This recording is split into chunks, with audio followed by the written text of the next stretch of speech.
Good afternoon. Welcome to the Greater Niagara Fishing Expo. We are in the Fish Hawk booth here in lovely Niagara Falls, New York, and I've got the patron saints of the Dirty Goose Fleet here with me right now, Captain Casey Prisco and Captain Roy Letcher.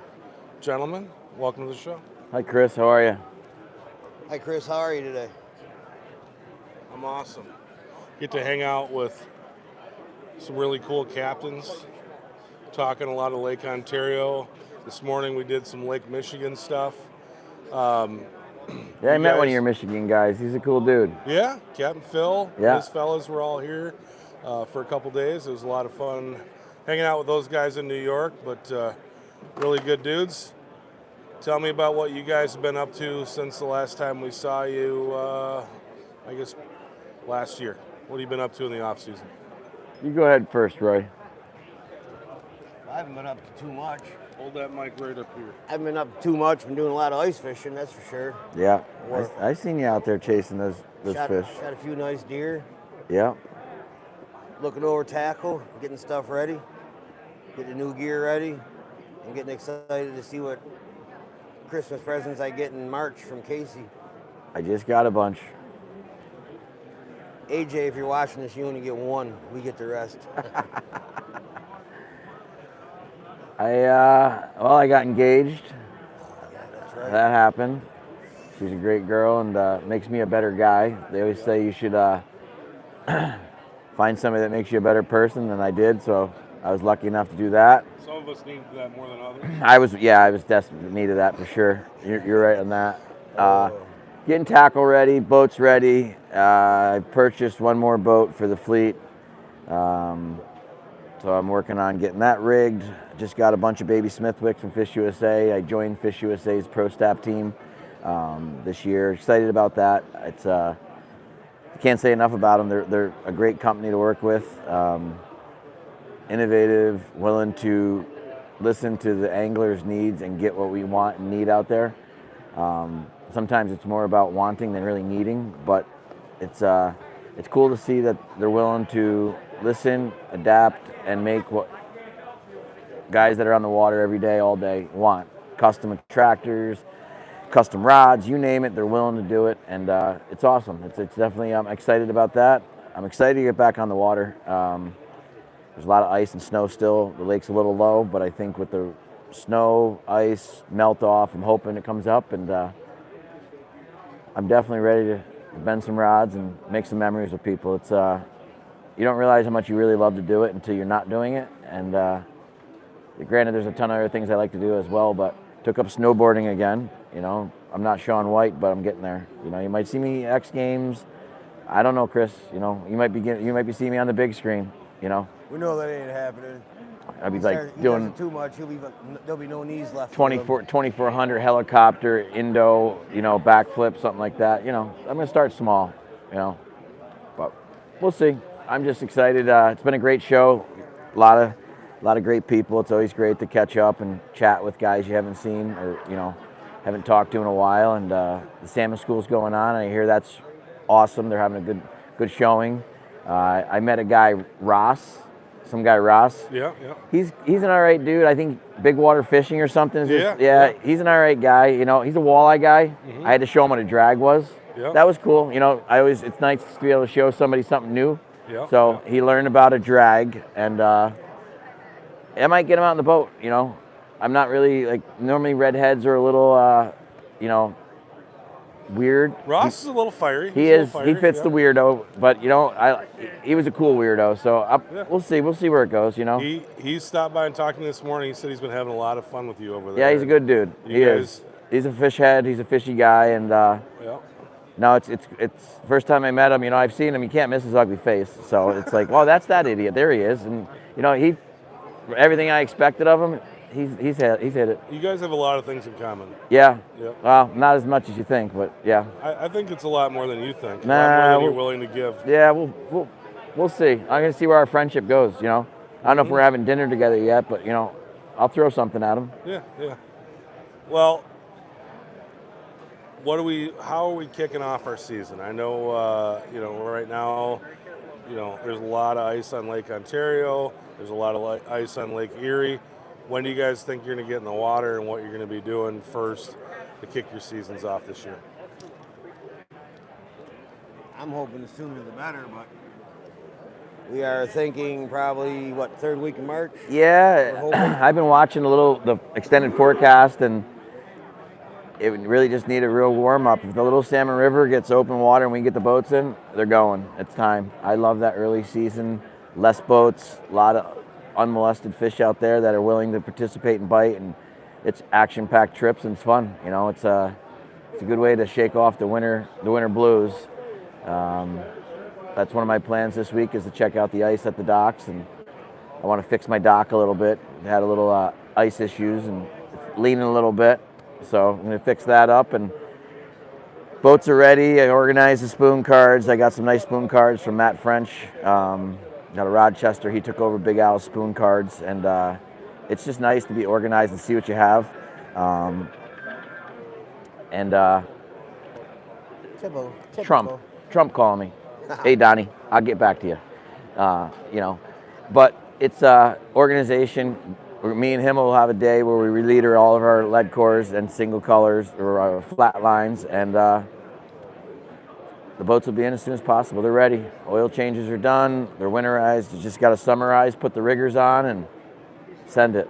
I've been every month trickle charging my probes to make sure that they're staying good, because the last thing I want to tell Chris is I need a probe, and so I've been maintaining them properly. And I need a probe? What I will say is, in the past, I've told everybody how long these probes last on one battery charge. I've learned, and so has Fishhawk. Yeah, you can probably get 3 weeks, 4 weeks out of them. Charge them every couple trips. Don't run that lithium battery down that far. I found that if you do that, it's bad for that battery and that probe. So keep them charged. Don't leave the We water. tell people a weekend's worth of fishing. What's that? A weekend's worth of fishing. Oh, So yeah, go you out can get a weekend's fishing worth for of the fishing, weekend. then take them home, charge them up, and get out there and do it again. Yeah, absolutely. So you guys are talking, March time frame. Roy, you're in Olcott. You're out east. What are you guys targeting when you first splash in your boat? What are you going after that time of year? Browns. Roy will be on the east end with me for that first March, April. Then we take the boats to Wilson in May.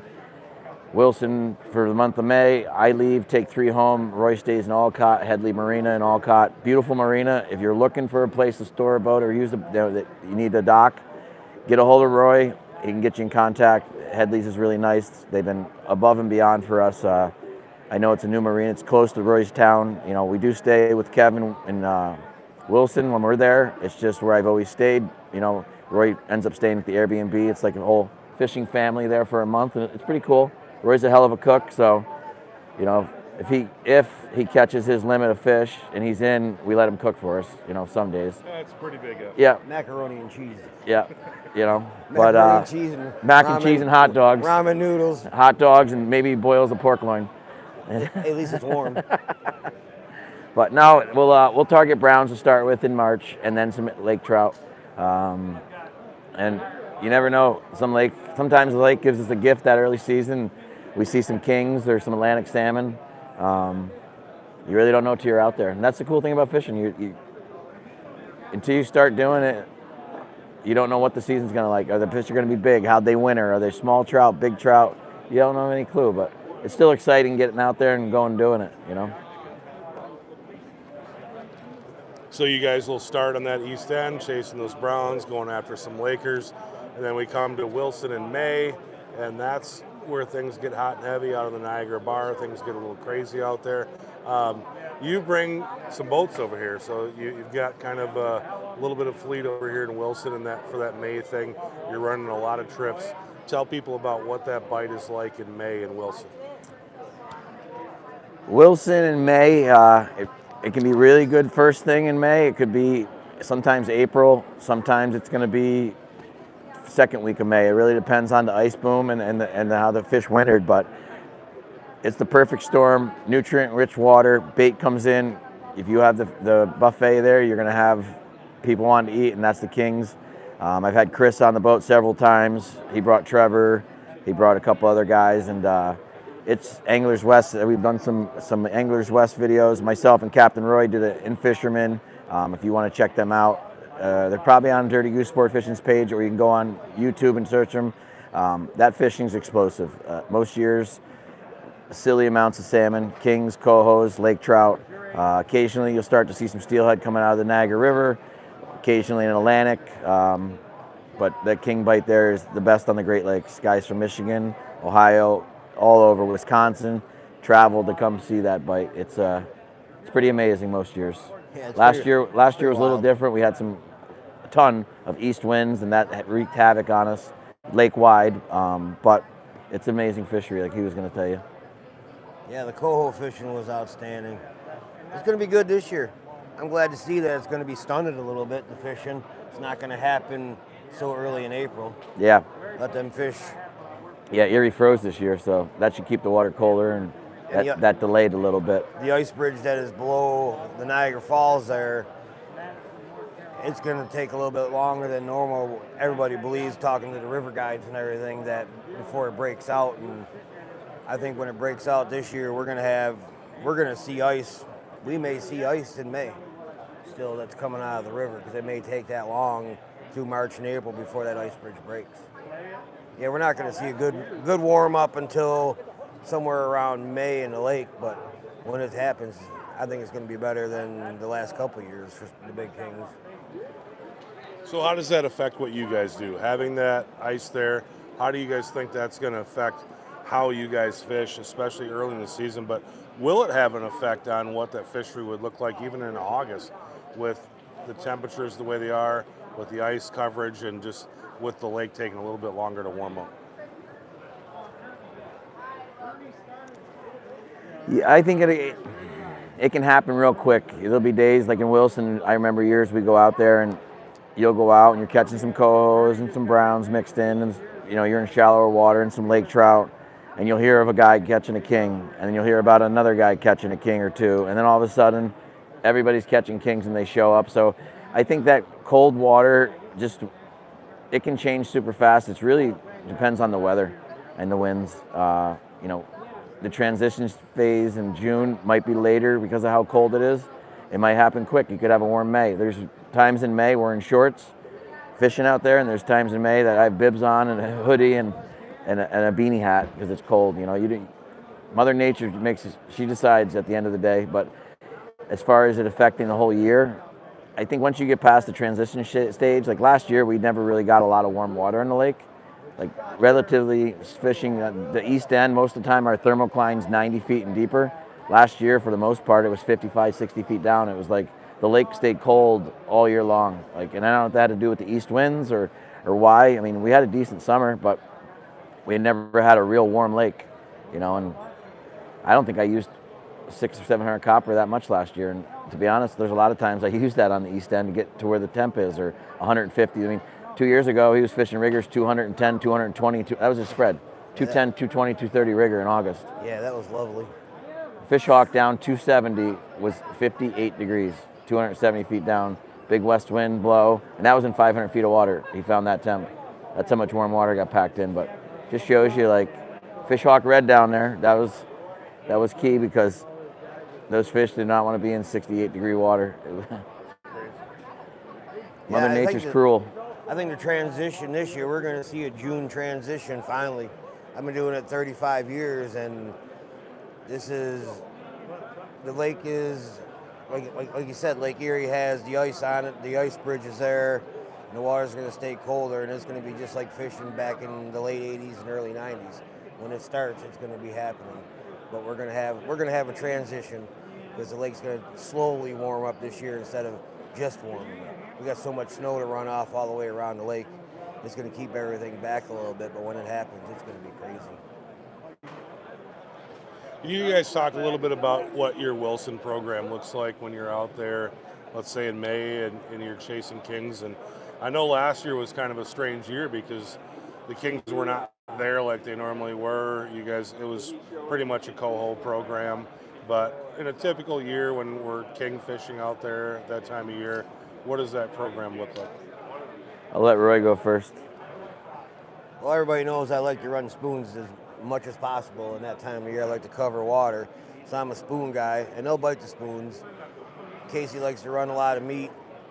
We bump heads a little bit, but we both put in the same amount of fish in the box, so both applications work just as well. My box is heavier, his is lighter, but they're same amount. It's fine. It is what it is. I'm kidding. He catches big fish on I spoons got too. paid that day. How do you deploy those spoons, Roy? On a rod.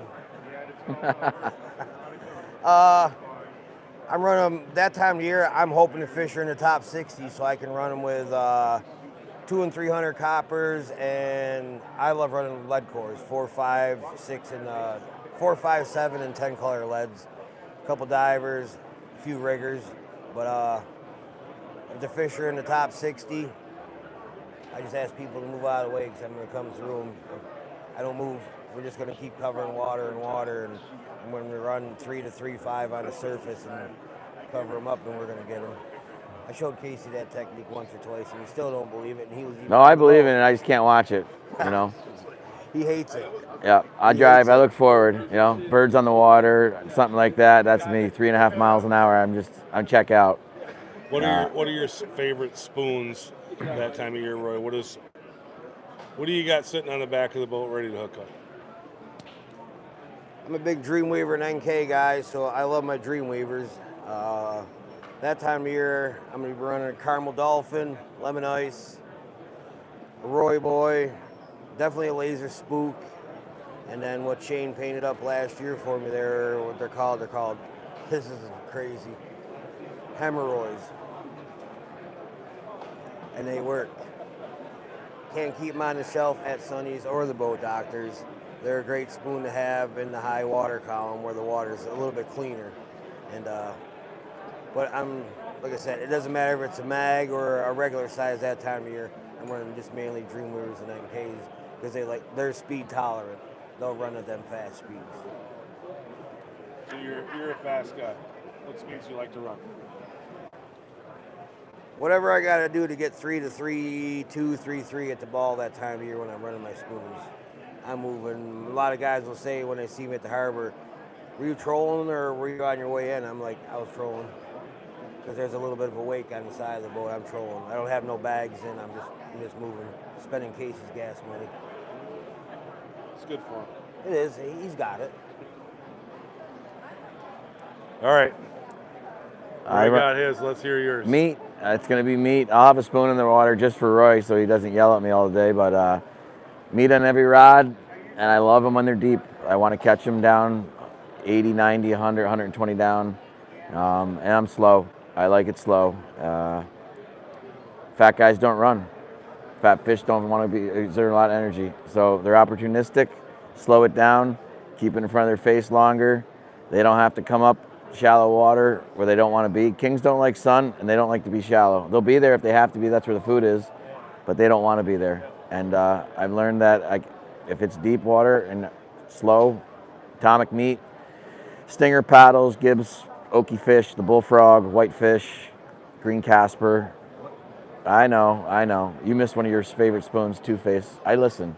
I pay attention over there. But you can't tell all the secrets. Yes, you can. There are no secrets. That's the best thing about fishing. Everybody thinks there's secrets. At the end of the day, I can tell you exactly what I'm doing.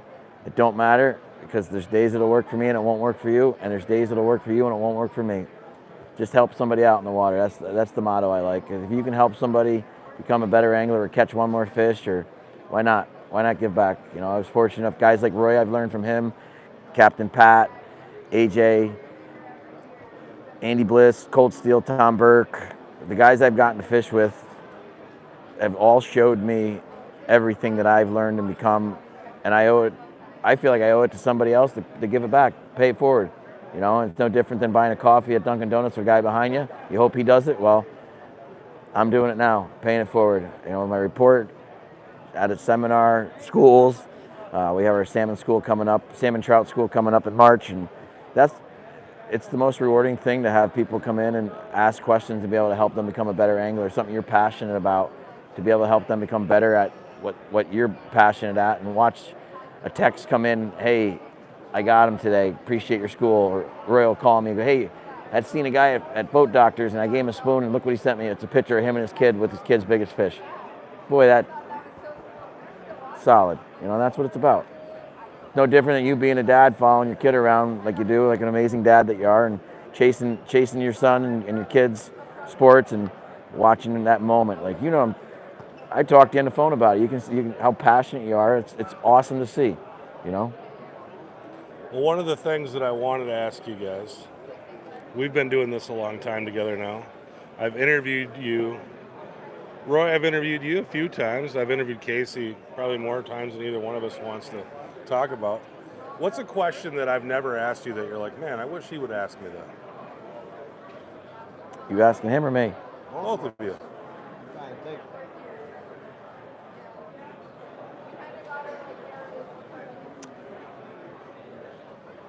That's a tough one.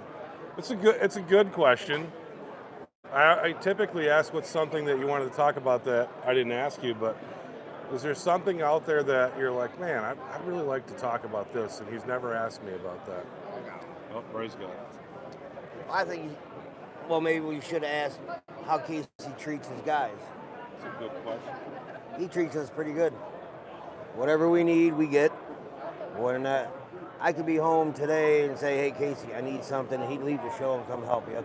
If AJ was in trouble right now down in Watertown, he'd go there and help AJ. Same thing with Pat. If Pat needed him in Connecticut, that's where he's from, right?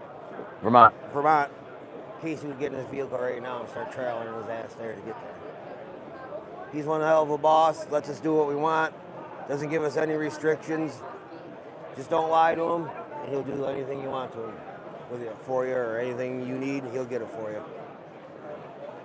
You win as a team, you lose as a team. That's what I've learned, and I'm fortunate to have the guys I have: Roy, Pat, AJ. I got a few other guys that help part-time. Bill and Nate's joined us full-time. Todd, Joe. I'm fortunate enough to have built my business to where it is, but I understand also that I can't do it on my own. And it's amazing to have, and I'll preach it time and time again, I have the best crew on the lake. There's nobody that can do it better than us. I know they can't, because they're not doing it. Year after year, our business grows, and I think I'm super thankful for my guys. I am. I never thought I'd be where I'm at. I mean, I was talking the other day. I think to AJ, or maybe it was you, Roy, or maybe it was both of you. It was probably 2019 or 18 when we really took off, that I decided I'm going to charter full time, and we went from one boat to 7 boats, or 6 boats, I guess, and 120 trips, 140 trips. Now we're doing close to 700 trips a year, and it's just I'm thankful for everybody that joins us. I'm thankful for my sponsors like Fish Hawk, and as much as we bust balls, like, I love everybody that's part of it. I do. Like, I stay in touch with all of them. I want to make sure that things are good with them, and I love giving back, and I'm appreciative of the guys that do that. And like I said, you're one of them, Chris and Roy.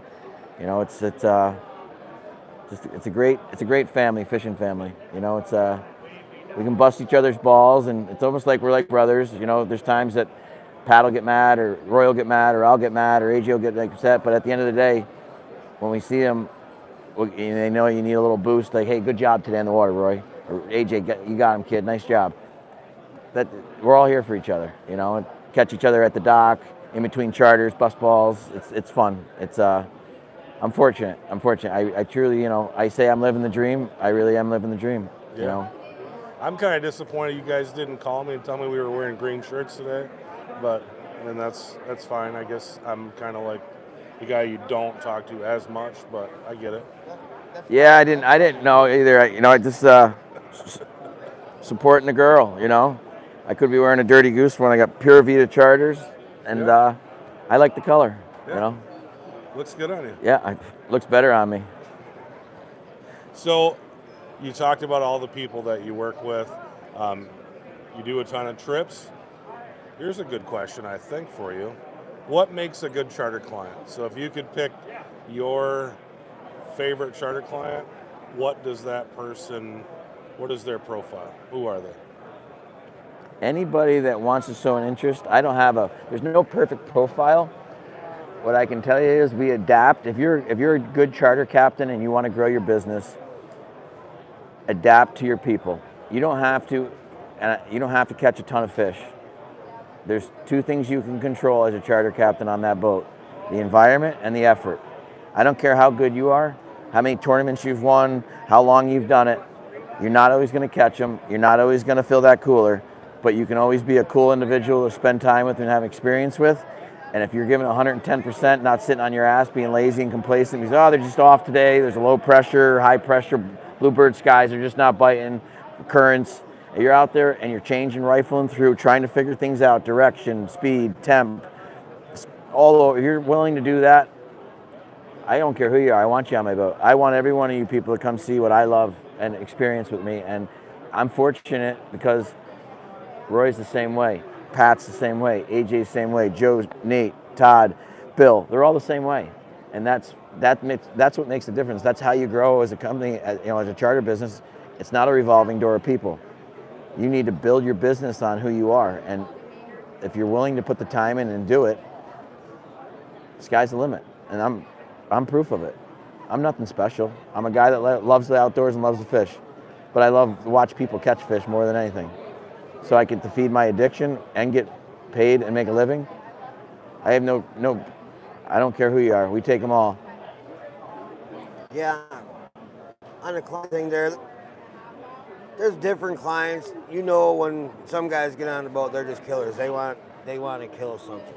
They're going to kill, they want to kill. Then you got, I would say 50% of my people that come to Alkit know we're going to catch fish, but it is how many we're going to catch. Do we want to just have a good time, relax, have the general day of catching 6, 8, 10 fish? We can make that happen, and there's days that you just can't keep them off. But most of the time, if you can catch half dozen fish a day, the people are happy. And just keep them laughing, keep everything going, don't be yelling, don't be on your phone texting all day if the fishing ain't going. Move some rods, change some spoons, whether it's cut bait or spoons or anything. Just keep stuff going, because if you don't, they see it, they know what's going on. And the biggest thing is Casey's checking in on us, and he'll ask them when they call. Every day he calls and says, hey, how was your charter? And they'll let him know what was going on, whether, hey, did he fall asleep at the wheel, or was he sitting around all day? What did he do? And they tell the truth. You forget about that stuff, but you know he's checking in on you, and then he'll call and say, good job, you did this, you did that, and there's nothing you can do if you only caught 2 fish. If I had to pick the number one person I want on my boats, kids. I can't get enough of watching a kid catch a fish. It reminds me of my dad and my grandfather. There's nothing better than that to me at all. You get to watch that kid's eyes light up in that moment. The dad and mom, or dad and uncle, or dad and his son watch. You get to share in that moment. It's amazing. It's truly, truly like. My dad still sends me pictures every once in a while of me and him when I was with my grandfather and him up on Lake Ontario a long time ago when we had Cytex paper graphs. And he sent a picture the other day, and caught that on a cut bait rig, caught 1 brown trout on a Rapala, got blown off the next 2 days, and he couldn't believe I remembered. I was 12, 13 years old. I remember it like it was yesterday because I loved it, and I remember all those experiences. And like, I hope that the kids that get on the boats with us, my guys, or any boat, get that experience. That's something that it's priceless. It's priceless. Got a question coming from Tim Potter here. He says, tell me what type of meat rig you prefer, meat strips for kings, whatever you're using for your meat rigs. What are you using and what do you like? Atomic meat rigs and atomic meat. As far as attractors, Stinger 8-inch, 11-inch, Gibbs 13-inch Oki paddles, some Spin Doctors mixed in there at times. I like diabolical bait heads, and atomic Twinkies. Sometimes no Twinkies, but what I like about atomic meat, there's a lot of great meat on the market, but what I like about Tom's the best, it's uniform. So if I tune my bait head, because they're not all tuned and sometimes they do get out of tune, but if I tune that bait head properly, I'm putting the same shape and size piece of strip back in the next time. 9 times out of 10, it's already tuned. When you're cutting your bait yourself and it's not as thick or it's narrower or it's shorter, there's a lot of variables that can change. So what I've learned is to be the best fisherman you can be, or a best hunter, anything you want to do in life, consistency is key. So the more consistent in the variables, like your cut bait shape, makes a difference. So Yeah, I run a lot of atomic Twinkies with diabolical heads. I do run some of Tom's heads. We got a little bit of everything. Casey hooks us up with a bunch of everything that we need for that, and then throughout the season, I'm always buying stuff, whether it's diabolical heads or heads through Tom or something. But yeah, everything is pretty much, it's either diabolical or atomic for us. I do a lot of slam pig meats from Sonny's, a little bit of rig cut bait, but for the most part, it's mainly slam pigs for me. But like Casey said, meat's meat. Tom's is a little more consistent than most, but it all works. If you can tune your head, we all check our head before it goes down. So if my piece might be a little thin, I'll have to mess with it a little bit. But if you got the right smell, you'll catch something. I'm going to limit this to make it a little more difficult on you guys. oh, I like that. That's good. Thank you. $200. You got $200, and you're not Casey Prisco or Roy Letcher. You're just like an average guy walking around the show here. What should that guy spend his $200 on? What does he want to catch? Salmon in Lake Ontario. And he has the rods and reels and all that He already? has a rod and reels. Okay. He's been fishing. Let's say he's been fishing on the Big Lake for a couple of years, or 2 years. So he's got kind of basic setup, enough to put 6 rods out and be able to fish. He's got kind of what a guy would have after he's accumulated a few things for a couple of years, but he's not Casey Prisco with the wall of tackle. You know, what would you spend? Would you have him spend his $200 on the show? I'd go to the Atomic booth. I'd buy Ultra Green Glow fly, a hammer fly, a Mirage fly, a stud fly. Those 4 flies. So that's going to put you at $40. I'm going to go to Fish USA. I'm going to buy a Tom's Green Tree, a white green dot, a kryptonite paddle, and a Marv's Fatty. I'm going to grab a Carbon 14. I'm going to grab 2 Stinger NBKs, one NBK, 1 Black Widow. That's going to put you at another 90, so you're at $130. I'm going to grab 2 6-inch baby spin doctors and 2 coho flies, Mirage coho flies. So there's $160. I'm going to grab 2 black divers. And that's you're gonna be at $180, and I think You have the other $20 for Crown and Coke? Or sub. Gotta eat. And I eliminated the meat program there because if you're just starting, meat's not the easiest thing to start with. Flies are set it and forget it. Spoons are pretty easy as well. There's some tricks to it, don't get me wrong, but to get you started, basics, keep it simple. Keep it simple, stupid. 100%. 2 divers, 2 riggers.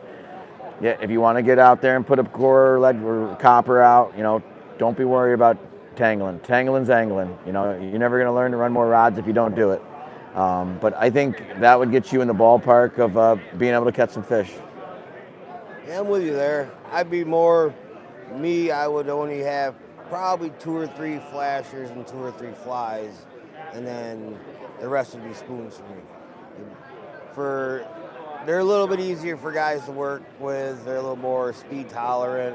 A lot of guys may not have a fish hawk or any of that kind of to tell the speed and everything. So I'd be more impressed with, I'm going to spend $150 on spoons, and then the other 50 is going to be on flashers and flies.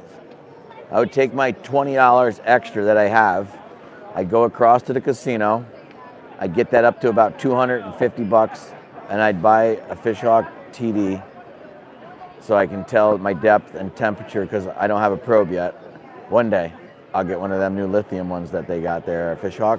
But until then, I get the new TD coming out, which I even know a lot about. I mean, I saw there's an ugly guy in the front of it, and kind of they told me it looked like me, and I was insulted Chris a little bit, especially with Trevor. But why don't you tell us a little bit about the new TD that came out?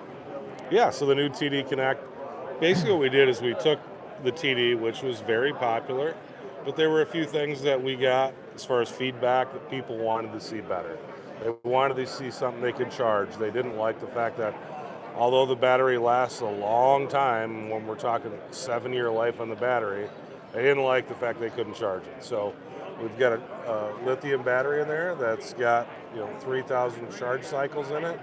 You can go out, you can measure the temperature, you can measure the depth at which your lures are running at. I think the big thing there is the other TD was sometimes difficult for people to use. Getting through the menu, getting through the buttons was very, very difficult. So we wanted to make it super, super easy. So we've got an app on there. You're going to bring this thing up out of the water. You're going to lower it down to the bottom, bring it all the way up, and literally the second it comes out of the water, it sends that information to your phone, and within a second you have all the data from the top to the bottom, the temperature. So you'll know you can put it on there for every foot, every 5 feet, or every 10 feet. You can have that data at your fingertips. The nice thing about that, though, is guys like you or maybe anyone else who's got friends, you can just screenshot that and send it to your buddies and go, here's my temperature profile. So if they want to see what that data looks like, it's just really easily shared. So that's really important, too, in that, you guys, like you said, you guys like to share your data. You like to help other people catch fish. So we're making it very easy to do that as well. So just simplicity that's built into the system. That was kind of the big hang up with a lot of people in using that, is just getting through the menu, learning how to use it properly. This you can't mess up. You don't even have to turn it on. Literally the second you drop in the water, it turns on and it starts measuring that data. For guys who want to know where their lures are running, right when we showed you on the boat with the old TD, let's say you've got a lead core that you're running out there and you want to know how deep your lead core is running. Before you reel that up at the end of the day or before you go to move, you just drop that TD down, just let it run all the way down the line. When it bumps, it hits the end of your line, reel it up, and it's going to tell you the maximum depth that TD went. So that'll give you your depth of how deep your lures are running. Again, very, very important when you're out there to know, what your lead core with a certain spoon, how deep it's actually running based on your trolling speed. So the only way to really find that out is to put a diver in the water, which is kind of expensive, or you can send the TD down, it gives you that information. So very cool. If you want to know where those lines are running, it can do that for you. So we did it that day, and I'll tell you, it was kind of neat to watch me, Pete, and Trevor on the boat, and Chris, and Roy, I'm going to tell you, where you think stuff is, it's not. That was pretty neat that day. Yeah, you guys were guessing, and some of your guesses were close, but some of them weren't, and that just gives you that detailed information at your fingertips, gives you the opportunity to know that. So when you go out to fish, you know where your lures are running. And we'll have that product. It's going to be a $249 product, and we'll have it ready to ship. I was right, maybe $250. April, maybe May, but it'll be late spring, early summer. I'm excited to try that out. If you want to know more, though, just go to our website, fishhawkelectronics.com. Scroll down to the bottom. There's a newsletter sign up. We don't spam your mailbox. Over the weekend when we're doing these shows, we'll usually send one email a day, just say, hey, this is what's going on. But on a typical week, maybe one email a week, maybe one email every 2 weeks. So it's just, we send out our blog posts, we send out information that'll help you catch fish. And if we've got new product stuff, that'll be in there as well. So it's good information for anyone who wants to be a salmon fisherman, a Great Lakes angler. So try to get that information out there for people. So I appreciate you bringing that up. Yeah. Is there anything you guys want to talk about before we let you go? Let's talk about for dinner. I've had steak the last couple nights. I'm going home, and I can't wait to see Elaine, the dogs, and I'm gonna have a nice, relaxing Sunday. This floor out here at the show is brutal. I'm ready to go home. I can hear my pillow calling me. I'm ready. Let's talk about Trevor. The boss man. He's not much of an angler. I've seen that personally on my boat, but he is a hell of a hunter. I did stop and see him at, you probably can't see this off camera right now. He's over at the Browning booth trying on clothes. It's you're gonna look good in that, Trevor. It's a nice jacket. But let's talk about Trevor. How is he to work for? And no holds barred. I mean, Yeah. Here he comes. It's pretty similar to what Roy said about you. Yeah. The best boss I've ever had. And it's you've been to our office. It's a great work environment. That is I can't compliment him enough on that. Yeah. I went there, Cooper went there, and the whole, you can tell when people love what they do. And when somebody doesn't love what they do, you can tell it instantly, and the environment's negative. It was just a positive environment. Everybody was happy. Trevor wasn't there. He was working out, supposedly. I don't know, he showed up in a flannel, didn't have any sweat on him. I don't know if it was bourbon or whiskey, but it was like 11:30 in the morning, so it was probably whiskey, whiskey and eggs or something for breakfast, But he gave me a tour around the town and the city, and I got to see the whole operation there, which is pretty impressive. And then went and talked about some grouse hunting, but it was nasty weather, and I don't know if I really want to walk in the woods with Trevor. I've seen the way he hides, on my boat. I'm not sure about it. He may be paying somebody high fence events, but he had some nice elk on the wall. He told me this year, I called him and he said he was hunting a spike mule deer, but I don't know if he got the spike mule deer. And I said, why a spike? He goes, all I can get, all I can get. And I get it. Hey, you got to start somewhere. Yeah. I started with a 17-foot tracker. Maybe next year he'll get a 4-point muley. I don't know. But you were out shooting dinosaurs last year. That thing that you shot, I don't even know if that classifies as an elk. That was amazing. I met this gentleman, and we become really good friends on the boat. And he was fortunate enough to invite me out to his property more than twice now. And this year he let me shoot an elk out there. And I thought the antler, literally, when I saw it, I thought you had it leaning next to a tree. So I thought it was an old tree branch, but it literally we spotted was growing out of this elk's that head. elk was spotted over a mile away, and we made a move on him. And it took us an hour and 45 minutes to get to where he was, a side hill in and over 3 sides. And we were 120 yards shooting down, and I could see just the one side of his. And we knew he had 2, but we didn't know what it was. And it ended up being I guess it had a second beam, or actually 3 beams on one side. Yeah, the one was busted off. I got a velvet picture of him. He came out real heavy and was just a Y. And then he had one that went straight up, and he had another one. But I had no idea. The first elk I ever shot, and it was just an unbelievable opportunity. And Tim, if you watch this, thank you so much for that opportunity. He just a hell of a guy. He actually had you guys out, I believe, for Fish Hawk out in Oregon, Lake Wallowa. We didn't get to go shoot a dinosaur, though. Well, he knew what he was dealing with Trevor, and he doesn't want to wound things. It was 1 shot, 1 kill. We didn't want to have to blow up the whole entire herd tracking a deer or elk for Trevor. Sure. But I'm sure Trevor one day will get that spike buck he's after, and it'll be good for him. Yeah. Well. He does have a nice place. It's very organized at Fish Hawk. It was definitely it was a great place to stop by and see it all. And even though you weren't there, but I understand you're mobile. I have my own little headquarters. Yeah. We call it Fish Hawk South. Hey, it's not little. I see the size of you, okay? That's not a little headquarters, all right? It's a good size room. Hey, I got a little winter weight going on too. Yeah. Everybody's got to do it. I'm gonna get rid of it. It's happening. So, well, all right, fellas. Appreciate you coming on, and always a pleasure hanging out with you. Always a pleasure hanging out.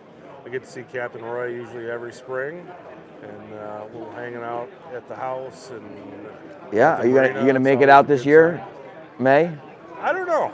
I want to come out. I don't know if it'll be May. Maybe might do something a little different this year. Whenever you want to come, you're more than welcome. We'll put you up and we'll get you on the water. Yeah. Leave Trevor home. I think you ought to come and do some brown trout fishing. Yeah, when should we do that? Come up with me, as long as you get in the Derby, but come up with me 3rd week of July. 3rd week of July. I took Chris brown trout fishing once. We stroked. We only had 3 that were 12, 14, 17 pounds, but you know that guy, Pete Alex? The great one? That guy, yeah. that was a stroke fest. Apparently, he catches all the time like that. He probably ran because he was rotting in that water. He didn't know what he was doing. What are you looking at? What are you looking at, Trevor? Just trying to calculate my next move. No, thank you guys for all you do. Seriously, we wouldn't be where we're at in the fishing world without Fish Hawk, and thanks for having us on here. Yeah, appreciate it, guys. Appreciate everybody watching. We'll be back on at 5 o'clock. Casey's going to come back. We'll have the aforementioned Pete Alex and Shayna Rubianis at 5 o'clock. And then we're going to do something tonight that is not on the schedule. We haven't put the email out, but I was talking to Trevor a little bit earlier, and we just want you guys to get a chance to kind of hang out with us as a team. So it's going to be me, Trevor, and then the guys that you would call if you have any kind of problems with your products. We're going to have Steve Stelter, who's been with us for a long, long time, and Mario Pierce-Kelly, who is a new guy. And we're just going to sit around and talk tonight. We're going to do that right around 8 o'clock this evening. We're going to find a room in our hotel just to hang out, and I'm just going to talk Fish Hawk, talk Bathroom. fishing, and just kind of talk about what we're doing for you guys. There's so many companies out there these days that are going to AI service, and you're going to call and text and talk with AI, and we're humanizing our systems. We want to make it so when you call us, you're talking to a person, somebody knows what they're doing. Mario is a new guy, but he's been working in fishing electronics for a long, long time, and he's been working in this end where helping customers troubleshoot what they do for a long, long time. So he may be new to us, but he's been doing what we're asking him to do for a long time, and he's an expert at it. So it will be really fun to chat with you guys tonight at 8 o'clock this evening. So I just put that show up and just scheduled it a little while ago, so you can go there and see that. But 5 o'clock tonight with Casey, Pete, and Shane from Dreamweaver, and 8 o'clock tonight with the crew from Fish Hawk, and we're just going to hang out and talk. So mark your calendars, put the alarms on your phone so you can watch that. But appreciate Casey and Roy joining us today. We'll see you guys a little bit later here at the show.